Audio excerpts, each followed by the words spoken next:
മാലൂരിൽ കൃഷിയിടത്തിൽ പുലി കുടുങ്ങി. പറമ്പിലെ പന്നിക്കെണിയിലാണ് കുടുങ്ങിയത്. ഇന്ന് പുലർച്ചെയാണ് സംഭവം.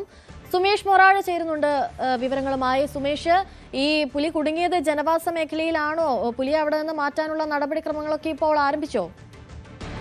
അനുശ്രീ, ഏതായാലും ജനവാസ മേഖലയിൽ തന്നെയാണ് ഈ പുലി കുടുങ്ങിയത്. ഇന്ന് പുലർച്ചെയായിരുന്നു ഈ മാളൂർ പഞ്ചായത്തിന് ഓഫീസിന് സമീപത്തുള്ള പറമ്പിൽ ഈ പുലിയെ കുടുങ്ങിയ നിലയിൽ നാട്ടുകാർ കണ്ടെത്തുന്നത്. ഈ കേട്ടർന്ന നഗർ സ്വദേശിയായിട്ടുള്ള ഈ രാമകൃഷ്ണന്റെ ഉടമസ്ഥതയിലുള്ള പറമ്പാണ്. ഈ പറമ്പിലാണ് ഈ പുലി കുടുങ്ങിയത്. ഇവിടെ ഈ കാട്ടുപന്നി ഈ ശല്യം രൂക്ഷമായിട്ടുള്ള ഒരു പ്രദേശമാണ്. അതുകൊണ്ട് തന്നെ ഈ പന്നിയെ പിടികൂടുന്നതിനായി ഈ കെണി ഈ നാട്ടുകാരൊക്കെ ഒരുക്കിയിരുന്നു. ഈ കെണിയിലാണ് ഈ പുലി കുടുങ്ങിയത്. പുലി കുടുങ്ങിയ കാര്യം ഈ നേരത്തെ ഞാൻ സൂചിപ്പിച്ചതുപോലെ പ്രദേശവാസികളാണ് ഈ ആദ്യം കാണുന്നത്. പിന്നീട് ഈ ഫോറസ്റ്റ് ഉദ്യോഗസ്ഥരെയും ഈ പോലീസിനെയൊക്കെ വിവരം അറിയിക്കുകയായിരുന്നു. ഏതായാലും പുലിയെ പിടികൂടുന്നതിനുള്ള ഈ നടപടിക്രമങ്ങൾ ഇപ്പോൾ ആരംഭിച്ചിട്ടുണ്ട്. ഫോറസ്റ്റ് ഉദ്യോഗസ്ഥർ ഉൾപ്പെടെയുള്ള ആളുകൾ ഇവിടെ എത്തിയിട്ടുണ്ട്. വെറ്റിനറി സർജൻ ഉൾപ്പെടെയുള്ള ഉദ്യോഗസ്ഥർ അല്പസമയത്തിനുള്ളിൽ എത്തും. തുടർന്ന് ചീഫ് വൈൽഡ് ലൈഫിന്റെ ഉത്തരവ് ലഭിച്ചാൽ ഈ പുലിയെ മയക്ക് വെടിവെച്ച് പിടികെടാനുള്ള ഈ നടപടിക്രമങ്ങളാണ് ആരംഭിക്കുക. ഏതായാലും ഈ മയക്ക് വെടിവെച്ചതിന് ശേഷം